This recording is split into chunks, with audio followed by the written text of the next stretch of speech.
Great, so you've made it through to the easy part now. We're just going to add on the arm at the end, and I'll do a quick recap before we begin. So let's head back to some of the first points we looked at in the shoulder. Maybe you can remember what the two main things we have to do to stabilize the shoulder are. We have to stabilize two specific things. One, scapula. Two, the humerus. Which muscle was the main muscle we looked at to stabilize the hip? Remember, we looked at gluteus medius, drawing the head of the femur into the socket and being really the primary stabilizer of the hip and the pelvis. What were the two main scapular stabilizers that we looked at? Remember, we saw two main scapular stabilizers here. One was serratus anterior, and the second one was the rhomboids. Maybe you can remember our main hip extensor as well.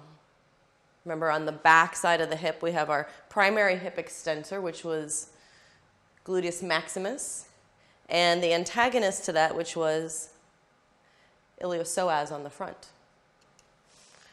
Maybe you can also remember the muscles that will help to stabilize the humeral head.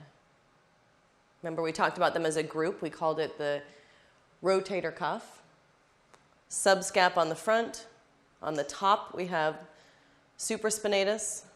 On the back, we have infraspinatus and teres minor. Remember the name of the deepest core muscle or abdominal muscle that we looked at that doesn't have a specific movement tied to it? Remember, we talked about this as transverse abdominis, wrapping in around the waist to help support us throughout our yoga practice. And then we talked about the main lateral stabilizer for the lumbar spine here. We called this the QL, the quadratus lumborum. Then, last time, we looked at the muscles of the leg. And those, again, were pretty familiar to us. So on the front of the leg, we have the group of muscles called the quadriceps, pretty familiar. The one that was a little less familiar, remember we have 4 groups of muscles here. So the 3 that are a little bit more familiar, we've got vastus medialis, vastus intermedius, vastus lateralis, and then rectus femoris was the one that we talked about separately running right down the middle. Maybe you can remember the key points of rectus femoris that differentiate it from the quads. Remember, the key point here is that rectus femoris also crosses the hip.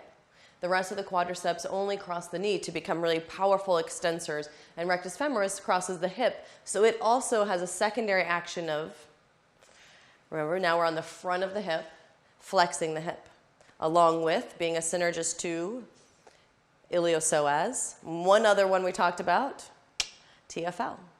So we've got these 3 primary hip flexors we've looked at in the front of the hip, iliopsoas, TFL, and rectus femoris. Now, the antagonist to the quadricep group we're very familiar with as well. We talked about the hamstrings, but the details we added on here was that there are 4 different muscle bellies here, 2 medial, 2 lateral. So we've got the 2 bellies of biceps femoris on the lateral side, and then semimembranosus and tendinosus on the medial side.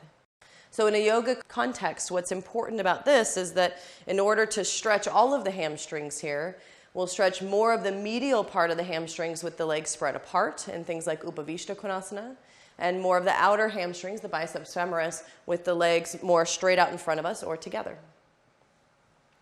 Then before that, we had already looked at the adductor group in between here. We talked about that in the hip muscle, in the hip category as well. But remember, it's crossing the hip, but it's also a thigh muscle, so we can put it in either one.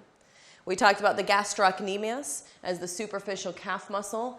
Remember, its actions were 2, because the gastrocnemius is the one calf muscle that crosses the knee and the ankle. So we have 2 actions here. One is going to be to do something to the knee here, to flex the knee, and then to plantar flex the foot. So we have this action here happening anytime we come up onto our toes in a yoga practice, as well as bend the knee. So it's a really important one in our gait cycle to push off to help with the gluteus maximus. Remember the important differentiation between the different gluteal muscles being very different from each other. So we we won't ever say glutes anymore, but really specifically max and medius. So we looked really briefly at the muscles of the lower leg, but most importantly, what I want you to remember is that we've got muscles on the front that we call, most of them are going to be referred to as the extensor muscles, which are going to dorsiflex the foot. And then on the back side, we've got the flexors, which are going to plantar flex the foot. Now, that's a broad generality. There's a lot of other very specific things that these muscles do. But for our purposes, we're just going to think of them in a very simple context, so that later on you can layer on some more information. So let's move on to the last bit that we have to add on, which is going to be the arm here. First off, let's recap the bones. We have the humerus here. Then remember, if you turn the thumb up, we've got the radius on top and the ulna on bottom. Then we go down to the small bones of the hand, the carpal bones, each of which have their own name, but for our purposes, we'll talk about them as a group as the carpals. The metacarpals, and then we've got the phalanges, or the fingers after that.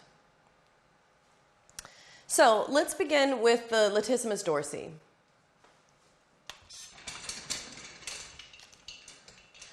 So the latissimus dorsi is going to go from T7 all the way down the lumbar spine. So T7 down through L5, it's going to connect to this thoracolumbar fascia again, and then to the top of the iliac crest. It's also going to grab on a little bit to the lower ribs and the lower tip of the scapula. So what we see is that there's a massive origin here of the latissimus dorsi, which actually becomes a thin sheet of muscle. However, the latissimus dorsi is a pretty powerful muscle, and it gets its power from this massive origin here, spanning from the mid-thoracic, T7, all the way down to the sacrum via the thoracolumbar fascia, and the pelvis, and the ribs, and the scapula. So we have this massive origin here, and you can see on the picture in your manual here, it tucked underneath the trapezius, but you can see how large it is, and how that strength of this muscle really comes from this broad origin of the muscle. It's going to come through here now, through the side of the ribs, and it's going to come around and kind of fold over on itself to attach just medial to the bicipital groove. So remember, earlier on we talked about this bicipital groove, and then we talked about the greater tubercle or tuberosity, and then on the medial side, the medial tubercle or tuberosity there. Now, instead of attaching right on the humeral head, it's going to attach a little bit lower. So just a little bit below. We had the rotator cuff on the humeral head. We're going to be just a little bit lower on the humerus here. But again, still medial to that bicipital groove. So the latissimus dorsi has this large, massive origin coming through the side of the ribs to insert on the front of the humerus here. Now, one of the best ways to find this one of the only places you can really palpate and distinguish this, is on this kind of back side of the armpit. So if you kind of grab this back flap of tissue here, you got this front part of the armpit and the back part of the armpit. This is going to primarily be the latissimus dorsi here. So you can see it and palpate it from there, and then it starts to disappear as it thins out into that sheet of muscle. And then it starts to disappear again as it goes deep into the shoulder to come around and insert on the front of the humerus. So you can't really differentiate it and palpate it in through here, but just know that it's going to go from this back part of the shoulder right around to the front, which is going to help produce the actions that we see of latissimus dorsi. So if you imagine the origin coming from the back of the body and the insertion on the front of the shoulder, if I were to lift Fred's arm up here and to start in this flexion position, the latissimus is going to be a really strong muscle to draw those 2 points together and take the arm back. Now, knowing that, again, imagine the origin here and the insertion here. Those 2 points are going to come toward each other as it contracts. You can also imagine that it's probably going to be much more powerful from an overhead position to really strongly extend the arm out of flexion, versus here, where it's got very little leverage to actually really bring the arm back. So what we're looking at is a muscle that's a really strong extensor, especially from this flexion position. So things like pull-ups are a really great way, something we don't really do in yoga. but these pull-ups or drawing the arm down, you could think of this in a yoga context anytime you go from downward facing dog coming into something like plank. Just that tiny movement, especially as I think about hugging the head of the humerus into the socket. So similar to subscapularis, we talked about before, being really central to the joint and drawing the head of the humerus into the socket to stabilize. The latissimus is also going to start to draw the head of the humerus into the shoulder girdle here as I come into extension especially, which could be isometric, right? Or it could be concentric as I start to shorten the muscle and draw it back. So that's one function. We've got that extension. Again, think about these 2 points coming toward each other. I'll turn Fred this time. Think about if his arm was here now, and we've got these 2 points. Imagine again, we've got a broad origin here, so we'll just say my whole hand back here, and then here's the insertion. As I start to draw these points toward each other, you can see this action of the latissimus as it shortens, adducting the arm as well. So we've got extension, and we also have adduction.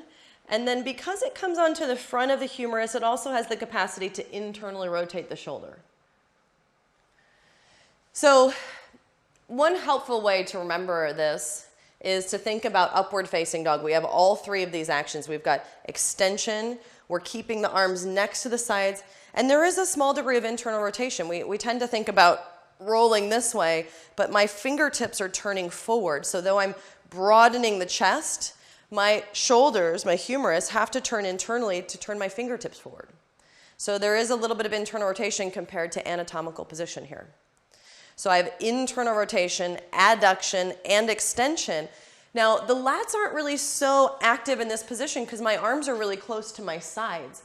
But the action that tends to happen here as a result of the latissimus is that as I engage the latissimus here, I start to find this puffing of the chest that happens as a result. Rather than a huge movement, I get this depression, extension, and adduction that helps me to puff up the chest here.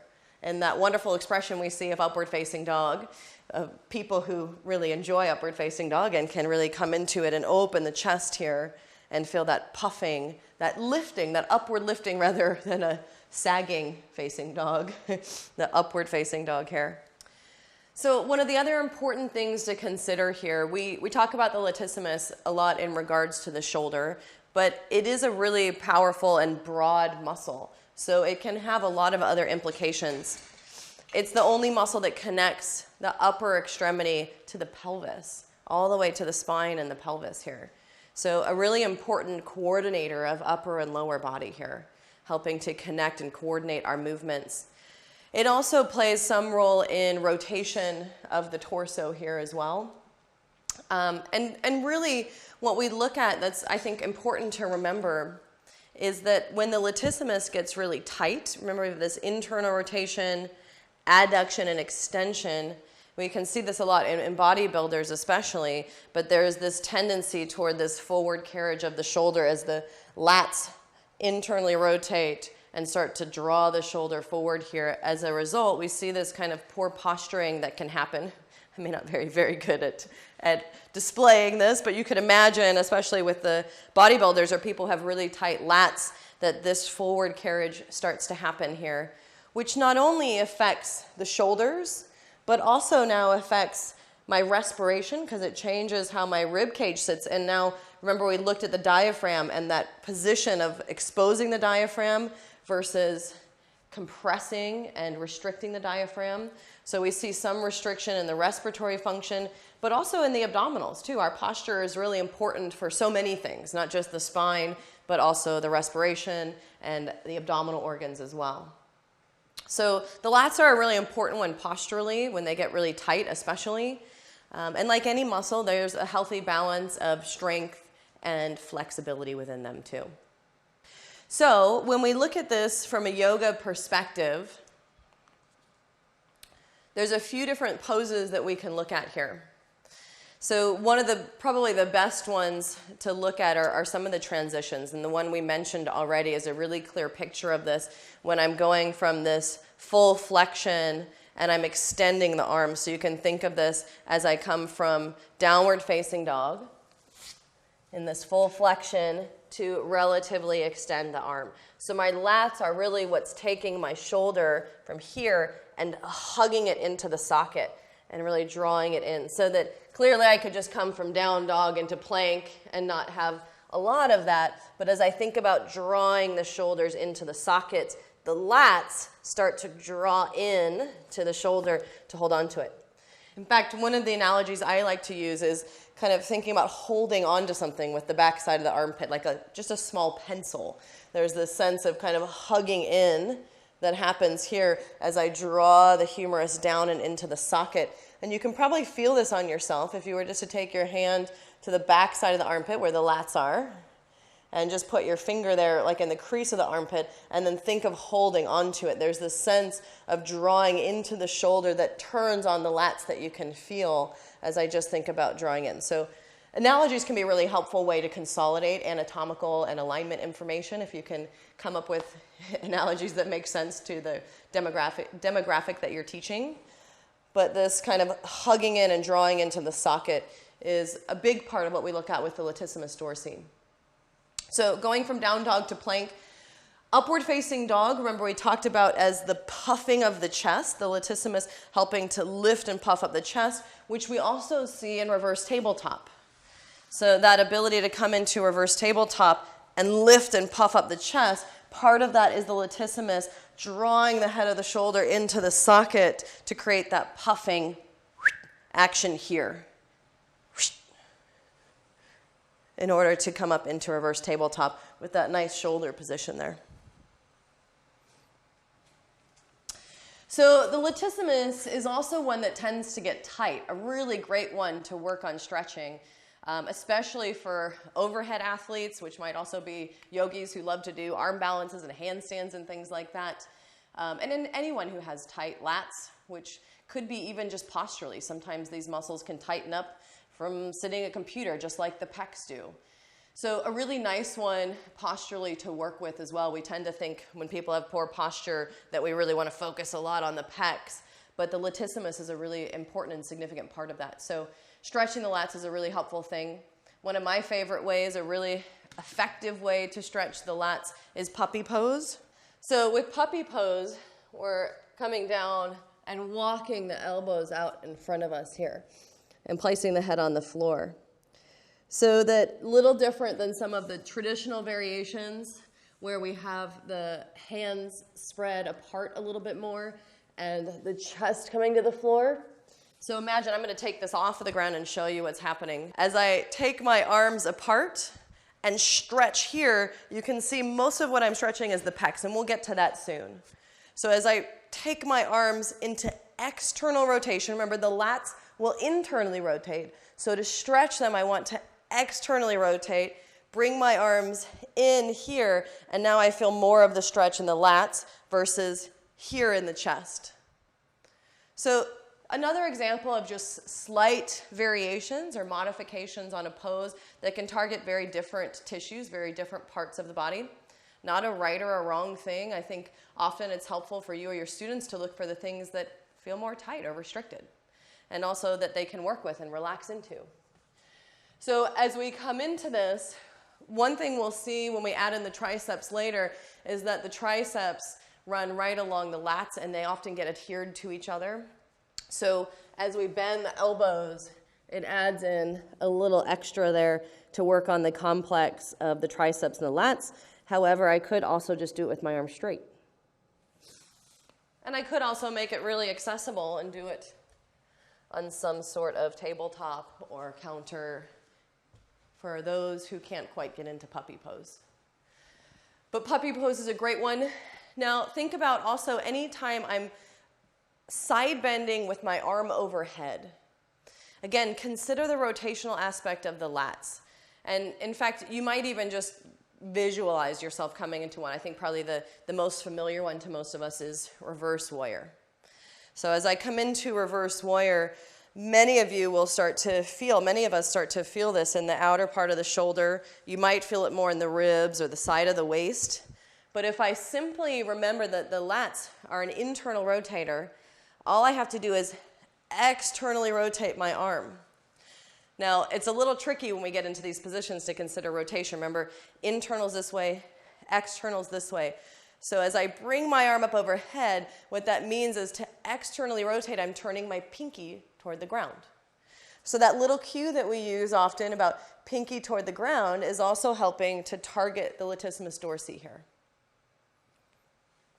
So any of those side bending variations, it could be a standing side bend here, standing moon, or if you have a different name that you like there, side Janu Shirshasana or Parigasana. Again, every style has slightly different names. So any of those overhead side bending postures with that external rotation, with the pinky turning down, is going to target more of the lats.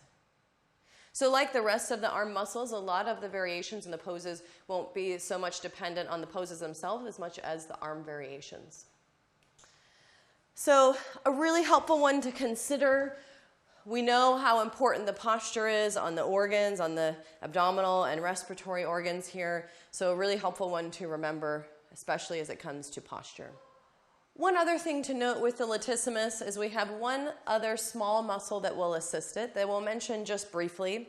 Remember, we have this broad origin of latissimus down here inserting medial to the bicipital groove. Now, teres major, remember we talked about teres minor as the Batman and Robin of infraspinatus. Infraspinatus covers the majority of the back of the scapula. Teres minor is going to cover this kind of middle portion of the lateral part of the scapula, and they'll both insert in on the posterior part of the humeral head. Now, latissimus is going to come from this whole area down here, but teres major is going to come from this lower lateral edge of the scapula here. So teres minor is up here, teres major is here. Teres minor goes with the infraspinatus. Teres major is going to come along with the lats. So with the latissimus dorsi, the teres major is also going to insert medial to the bicipital groove. And though their origin is quite different here, although latissimus does hook onto the lower border of the scapula, their action is going to be very similar. So you can also think of this as the Batman and Robin effect here. The teres major is just a much smaller version, clearly, of the latissimus, but their insertion will be the same, and their action, for the most part, will be the same. So from there, let's move on to the pecs. So we talked about the latissimus as being a really important postural muscle. Let's talk about pec major, also a really important postural muscle, one that most of us are pretty familiar with as far as that tension that we start to correlate with maybe sitting or typing or working, but that tightness in the chest that changes the posturing of the shoulders here. So the pec major, we're going to have two different groups. Pectoralis major is going to cover about 2/3 of the medial part of the clavicle here. This medial 2/3 of the clavicle coming down the sternum. And again, the wording and the language of this as far as writing down the origin insertion is a little bulkier than the reality of what we're looking at here. Medial 2/3 of the clavicle, sternum, and it connects to some of the fascia of the external obliques. So we talked about that X shape here, the external obliques coming off of the ribs. It's going to come all the way down to connect to the obliques as well. And what's helpful about that is just to consider how massive this muscle is. It's covering a majority of the clavicle, all of the sternum, and all the way down onto this aponeurosis or fascia of the external obliques here. So we have a very massive muscle belly, this whole area here, that's going to cover the chest here and come all the way over now lateral to the bicipital groove. So remember what we had medial here, right? We had the latissimus dorsi. Now we've got the lateral edge of the bicipital groove here for the pec major. And in our next lecture, we'll see the bicep tendon flossing right in between there in that bicipital groove. It's nice when the words actually tell you what they're used for. So we got the bicipital groove for the biceps. Medial, we've got the latissimus. Lateral to that, we've got the pec major. So when we look at the pectoralis major, the main action we're going to look at, again, origin here, insertion here. As I take these 2 points to each other, the main function is going to be adduction. So drawing the arm in toward the midline, especially in front of my body here.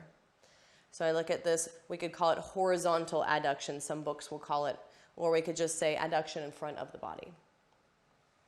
We also see that because it inserts on the lateral side of the bicipital groove, it also can play an effect on the rotation of the humerus here, this internal rotation. Just like the lats pulling from here to draw it into internal rotation, now the pecs are pulling from here to draw it into internal rotation. So again, both of these will influence the position of the humerus, as well as now the whole chest. So we're looking at this tension through the pecs, and again, a similar kind of postural scenario that we looked at with the tight latissimus.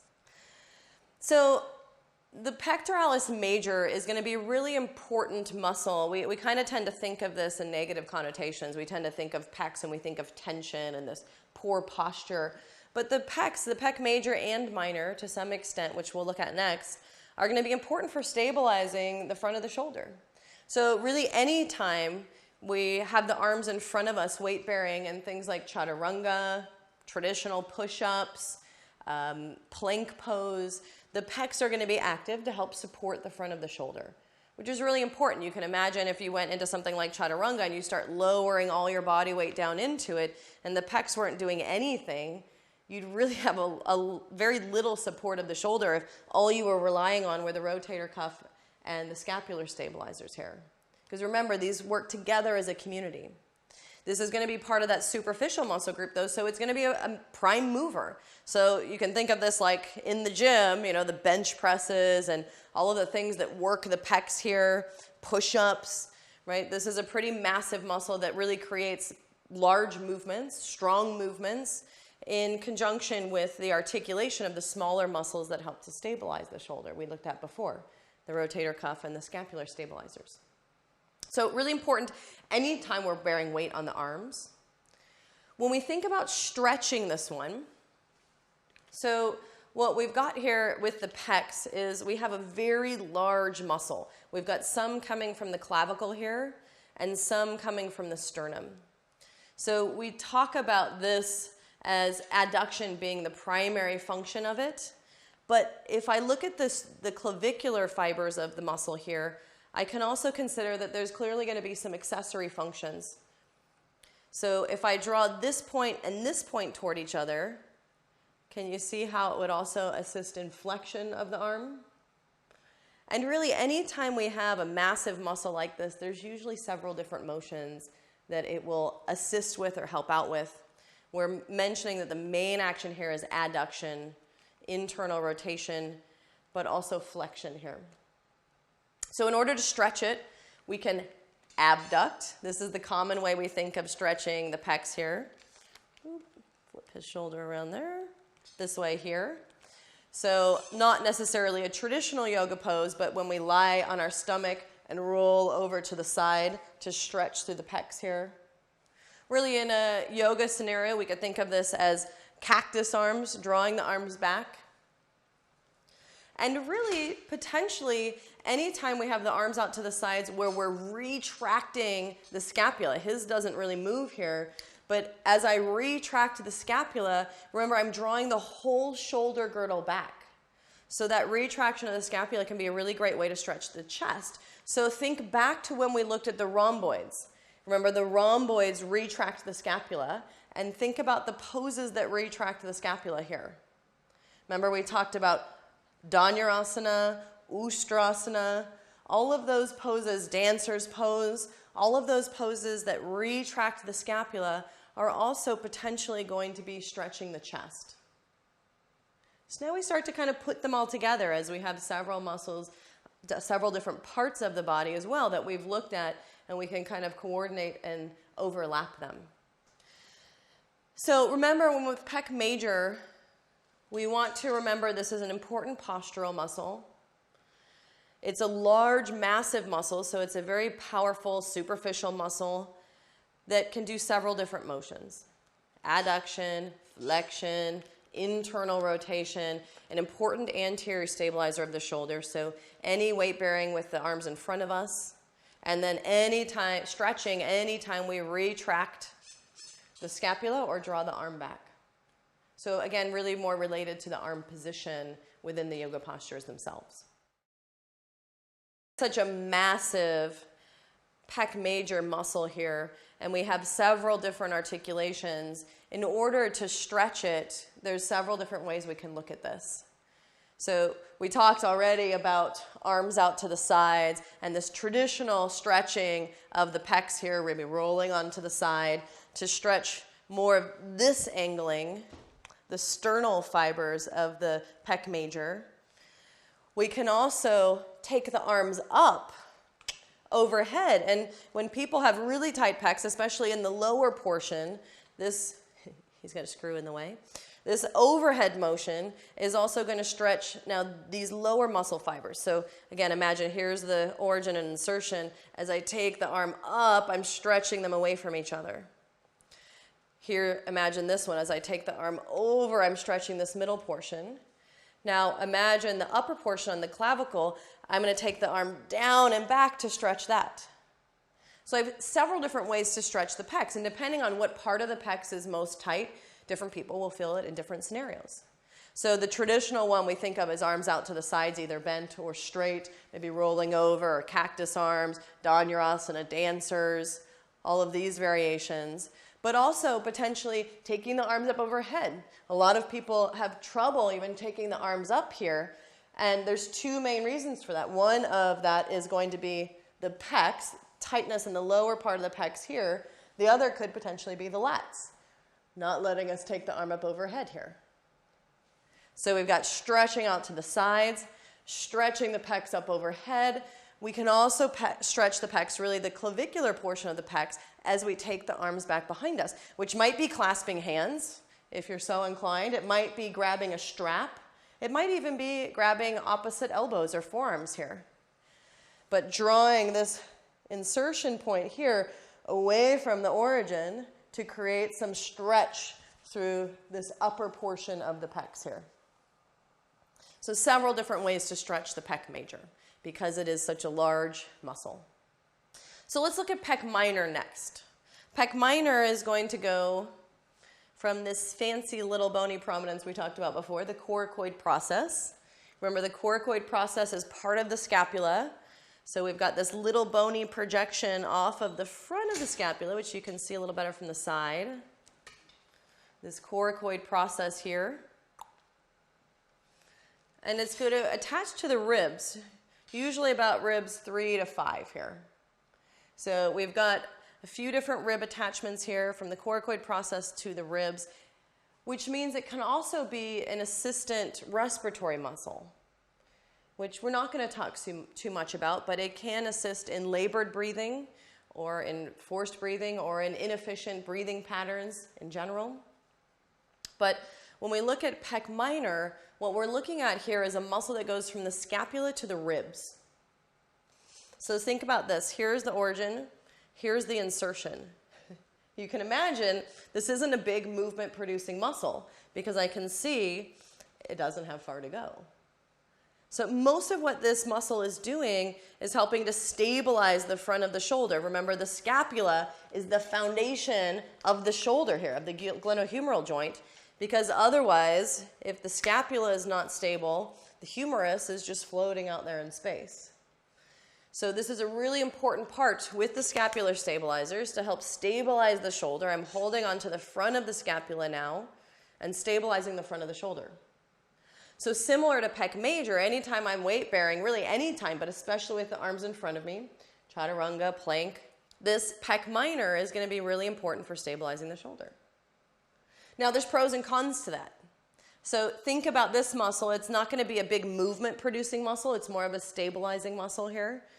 But think about this in terms of posture. When we look at this muscle and we start to sit for hours and hours and hours and hours, this pec minor starts to adapt. And it starts to create a little bit more tension. It starts to shorten as a response to our poor postures to create now a pattern that's more deeply ingrained in how we stand and how we walk. So as I change the position of the scapula, this pec minor is going to maintain those scapular positions, that poor posturing of the scapula over time. So what's really important about this, what I want you to take away from the pec minor, is that it is really a postural muscle. So think about the pec major as being superficial to this. So that pretty much any time I'm coming into these chest stretches or these pec stretches, a lot of what I'm feeling is the superficial musculature of the pec major, which isn't bad. That's clearly going to be very helpful. But in order to change these more deeply ingrained postural habits coming from this little pec minor that's just holding on to that scapula there, I have to look at postural tendencies. Not necessarily just stretching the pecs, but things like restorative postures where I can rest and stay, in fact, set myself up really simply here in a more of a postural scenario where instead of trying to stretch, right, here I'm probably going to feel more of that stretch in the pec major. I can take the tension off the pec major and allow for the humeral head to drop back in a more postural scenario. And this is really important because the pec minor isn't necessarily a muscle you're going to feel a stretch in or maybe even be able to stretch very much at all. But in order to reset the tension on pec minor, I have to reset the postural tendencies. And so restorative yoga becomes a really great way to do this because I can stay here for 5 or 10 minutes. And I don't need to push or pull, but I'm thinking about the shoulders just dropping back so that I can reset that postural tension on pec minor. And this is important because I want to be able to address the muscles in circumstances that are really relevant to them. So knowing that the pec minor isn't a muscle that creates massive movements or contracts a lot, that it's really postural, I need to address it in those circumstances. Just like we talked about the core as really being prime stabilizers. It's really helpful to do core work where we're using the core to move us, but if I don't ever learn how to use it to stabilize, it doesn't really translate into a functional scenario. It's not really very helpful. So though it's really helpful to stretch the pec major because they often go together, clearly they're a team, they've got a team effort here, in order to address those longer standing postural habits, I want to be able to find a way to really specifically address pec minor. For this one, most of the time we don't think about strengthening pec minor. It's a muscle that is more of a stability muscle, and for most people tends to get tight, especially in relationship to gravity here. Most of us don't need to work on this strengthening of the shoulder carriage, the anterior carriage of the shoulder. In fact, anytime we're weight bearing, it's going to be firing to some extent to support the front of the shoulder. So poses to strengthen it probably won't be as helpful as looking at that postural scenario in some restorative poses or even just in how we posture ourselves, teaching our students better posture, which doesn't have to be this, but even just small little articulations of how they stand and how they set up their posture in Tadasana to help to kind of neutralize this a little bit slowly over time. So we've got lats, right, the back. We've got pecs on the front. Now we're going to look to the back side again and look at our good old friend trapezius. So the last two muscles we're going to do in this segment are going to have a common origin and insertion, which makes them a little bit easier to remember. So if you come back to what we looked at in our first segment, when we looked at the bony reference points, remember we had the clavicle connecting to the AC joint, the acromion, and then to the spine of the scapula. And remember, just feel with your finger there that that's one kind of connected area. I've got bone to bone to bone, even though we're going from clavicle to scapula. I have this bony connection, this V of bone. So if I take my fingers into this V shape, and I place it right on top of my shoulder here, on my clavicle and the spine of the scapula, this is going to be the common origin / insertion for both trapezius and the deltoid, which we'll look at next. So this will be the insertion for trapezius. The origin for trapezius is going to be all the way from the top of the cervical vertebra all the way down to the bottom of the thoracic vertebra. So it's going to cover the spinous processes of all of the cervical vertebra and all of the thoracic. So from C1 to T12. Now, consider that all the way down from here to here. The attachment, so that's the origin, the insertion is going to be right here. So if I take all of this and insert it here, you can kind of see, and you can kind of see this a little in the picture in your manual, how there's this kind of thickening of the tissue of the upper traps. In fact, you can probably experience this as you touch your upper traps. Most of us are familiar with this kind of thickening of the upper traps right on the top of the shoulder. And you can see how that happens since the origin is coming from this broad area and all converging up here at the top of the shoulder. So you can kind of see how the traps kind of fold over on themselves. You can kind of feel that if you take your fingers and grab a hold of your trapezius. You can feel the thumb on the front of the trapezius kind of hook under this flap. You can kind of maybe even palpate and feel that there's kind of like a folding over of the tissues, which really sets us up to understand the quality of the trapezius and the differentiation of the trapezius. In textbooks in our anatomy, what we see is we separate this into 3 separate sections, even though it's one muscle: the upper trapezius, the middle trapezius, and the lower trapezius, because they each have very different functions depending on the angling of the muscle fiber orientation.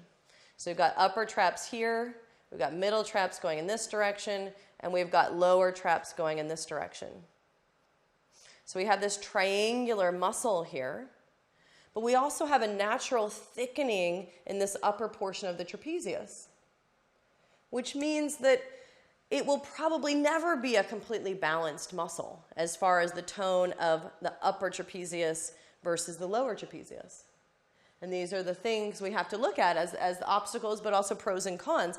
Think of this in relationship to gravity. We can kind of consider why this might be important, right? If I've got the upper extremity here sitting on my rib cage and I have gravity pushing down on me most of the day, I really probably want this upper part of trapezius to be a little stronger than these guys that don't have to work so hard to hold my shoulder up in relationship to gravity. Now, the downside of that is that as I create tension here, as I magnify that, right, I get this scenario. And clearly I'm over-exaggerating a little bit. That might just be low-grade tension that you feel there.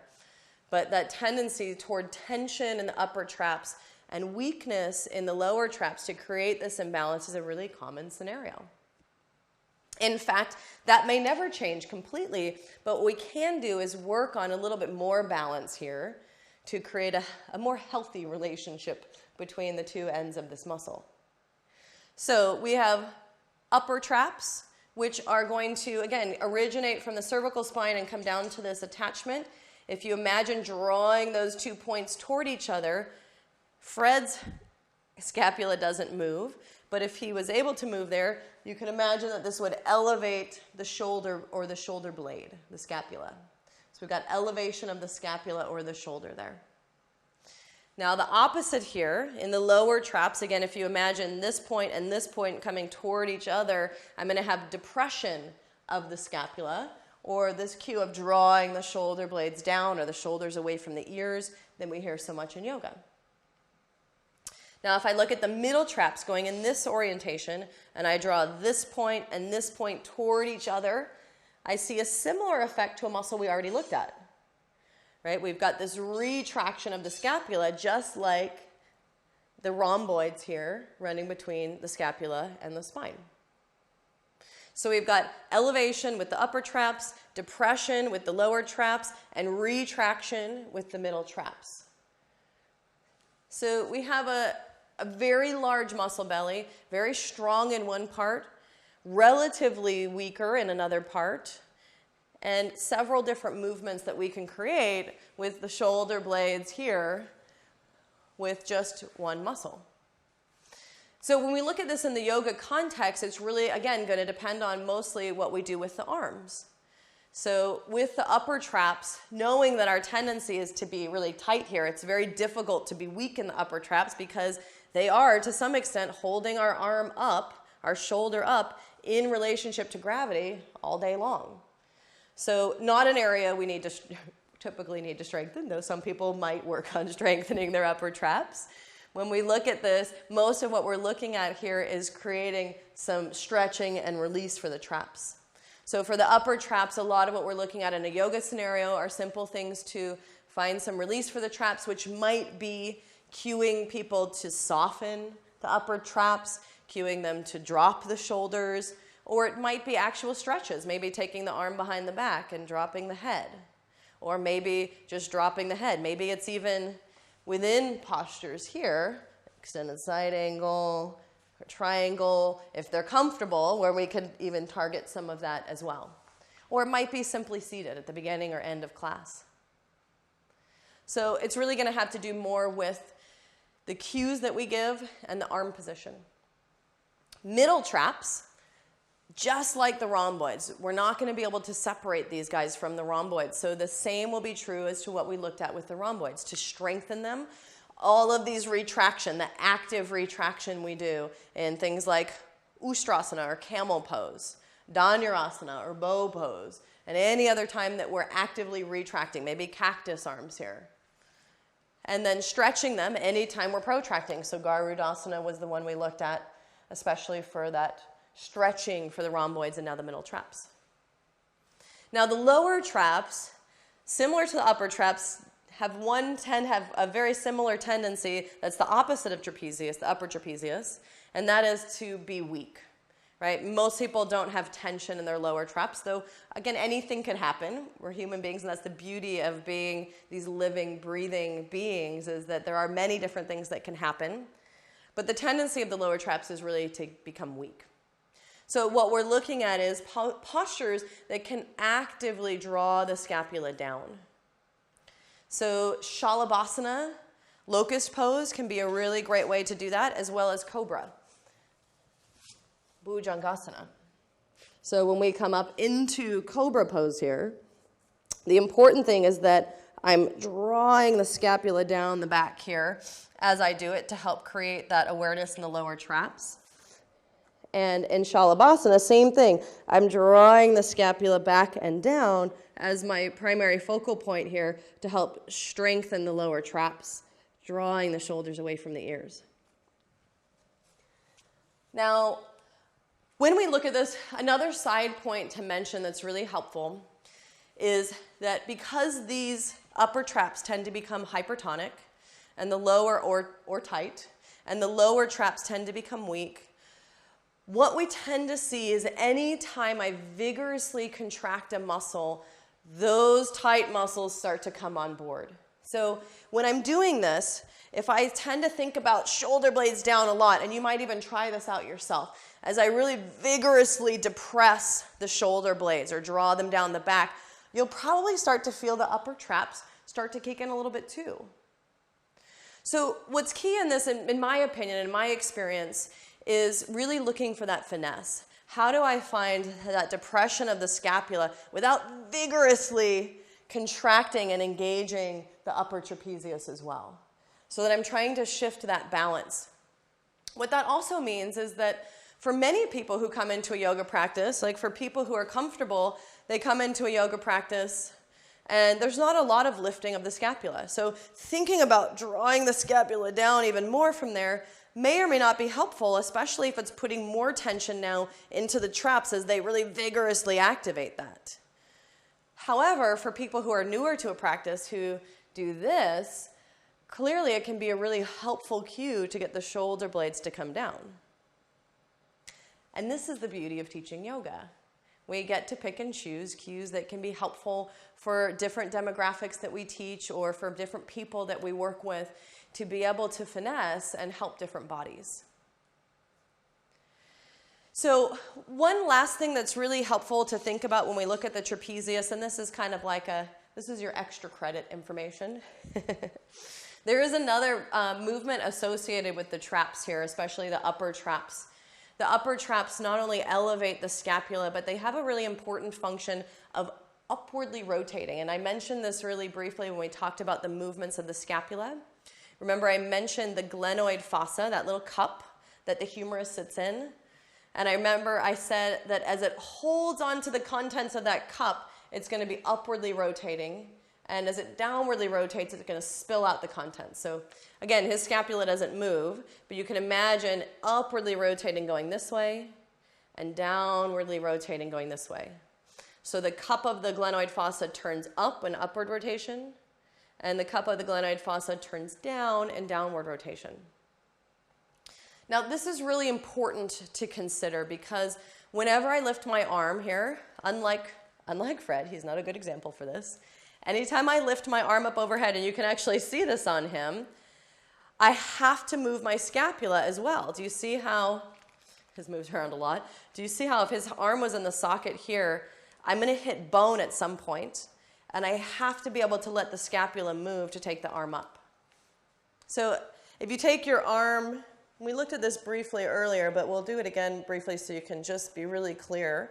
If you take your left hand and pin down your right scapula, and then just try and move that right arm. If you're able to really hold the scapula down, you're not going to be able to go much above 90 degrees here, if you can really hold that down. And then notice as you let go of that, now it becomes really easy to take the arm up overhead. So we think about lifting the arm up overhead as just this abduction, but it's not just the abduction of the arm that's happening, it's also the upward rotation of the scapula. So if I think about this depression of the lower traps restricting the upward rotation of the upper traps, it can make it actually more difficult for us to lift the arm than if I just relax and lift my arms up. So there is part of the upper trapezius that I need to fire, which I don't need to think about really actively happening. It's going to be on a very low level here. But there's a subtle contraction of the upper trapezius that helps to turn the scapula up so that I can lift my arm up. Otherwise, I run into some problems there and I won't be able to get my arm up overhead. If I'm constantly thinking about pulling the scapula down, it actually works against us to be able to raise the arms in a really helpful scenario without pinching and compressing some of the components of the joint. Remember, we talked about supraspinatus as the muscle that has to go right through this little area here, underneath the acromion from the supraspinous fossa up here to the top of the greater tuberosity. So when we look at this, you can imagine there's a few structures that we could compress besides just bone on bone. We also have the supraspinatus there. We have a bursa here as well, which we haven't mentioned. We also have the labrum, which we talked about, the lip of the labrum, the bicep tendon, which we'll look at later. All of these things that can potentially become irritated or compressed if we keep lifting and not allowing the scapula to move. So we keep coming back to this balance. I feel like this is such a big thing in yoga philosophy as well as in anatomy, this ability to find balance between strength and mobility. And especially when we're lifting the arm here, and especially when we're using these cues, there's a point when we can overly exaggerate some cues and a point where we can also lose touch with some awareness in different parts of the body. So when we lift the arms up, it can be a really relevant and helpful cue to draw the shoulder blades down for people who are doing this.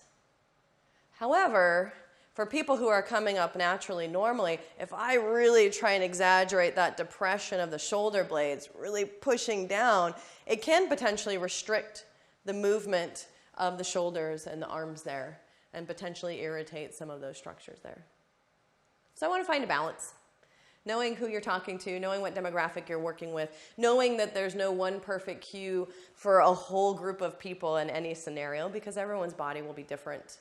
But as we understand some of these concepts of the anatomy, we can start to play with it and be able to apply it to the individual without having to copy and paste our cues for every single class.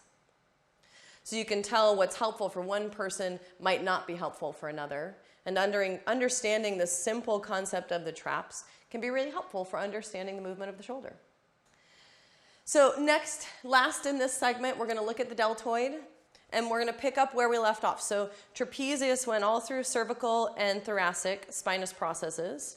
Right? It covered that whole area, cervical and thoracic, to land on this V of bone. Now the deltoids are going to continue. So the deltoids are going to originate on this V of bone. right here, where the traps left off, and continue down to the deltoid tuberosity, which is just a very small bony prominence you won't be able to palpate, which is just kind of right on the lateral side of the humerus. In fact, if you can kind of outline and visualize your deltoid there, you might be able to imagine right where that deltoid tuberosity is. And some people, you can see it really easily here. But you can imagine, and most everyone you can kind of palpate and feel there's a little kind of bump you drop off of here and fall onto on the bone. So the V of bone here means that the deltoid is going to be pretty massive. It's going to cover this whole front part of the shoulder, this whole lateral part of the shoulder, and this whole posterior part of the shoulder to be the superficial tissue that's covering up the tendinous insertion of the rotator cuff. As well as, we already had a few other insertions. So we've got the rotator cuff inserting here. We've got the pec major inserting lateral to the bicipital groove. Then medial to the bicipital groove, we have latissimus dorsi. So the deltoid is really going to overlay all of those tendinous insertions here and kind of cover them up and create this nice, strong, superficial muscle that's going to be a really powerful mover of the arm.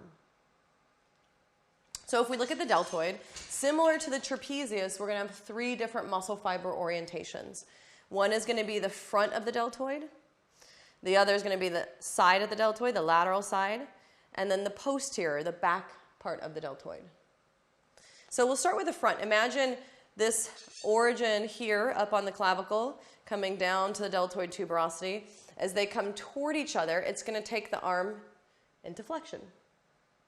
Now, the mirror image of that is the back side coming from the spine of the scapula to the deltoid tuberosity, taking us into extension. And then the lateral part of it coming from the acromion to the deltoid tuberosity, taking us into abduction. Now, this is going to be really that powerful mover of being able to flex, extend, abduct, and a lot of what we see, lifting the arms up, overhead, out in front of us, behind us, a lot of the majority of that movement in conjunction with some of the muscles we looked at already. Remember, which was the muscle that we looked at that also did flexion of the shoulder? So we've got the anterior deltoid and now the pecs, right? The back side, we've got the posterior deltoid and the lats. So let's think about these as it relates to our yoga practice. When we look at the deltoids in a yoga practice, a lot of this, again, has to do with arm movement.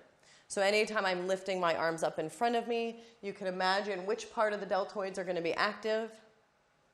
Remember, we've got the front of the deltoids primarily. You can even just put your hand on your shoulder and feel that as you lift the arm up in front of you. So think about sun salutes, taking the arms up. Now, if I take my arms out to the sides, either in warrior B or in sun salutes here, the lateral part of the deltoid is going to be what's creating that lifting into abduction all the way up. And then taking my arms posterior into this extension. Think about, we talked about reverse tabletop with the lats, being able to take the arms behind us into something like reverse tabletop.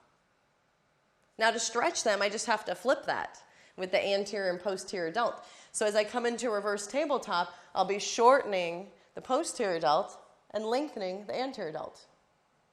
As I take the arms up in front of me, which might be in something like downward facing dog, I'm going to be shortening the anterior deltoid and lengthening the posterior deltoid. Now for the side part, for the lateral part of the deltoid, all I have to do is think about taking the arms across. So I could think about something like Garudasana. I could also think about taking them across behind me here into this clasped hand variation and potentially stretching that lateral side of the deltoid.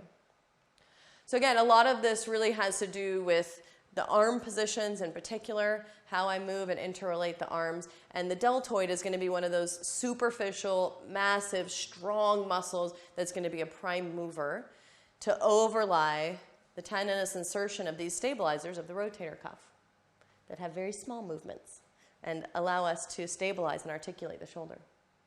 So next time we come back, we'll add on just a few little last pieces of the arm. We'll talk briefly about the bicep, the tricep, and the forearm, and add on our last final muscles.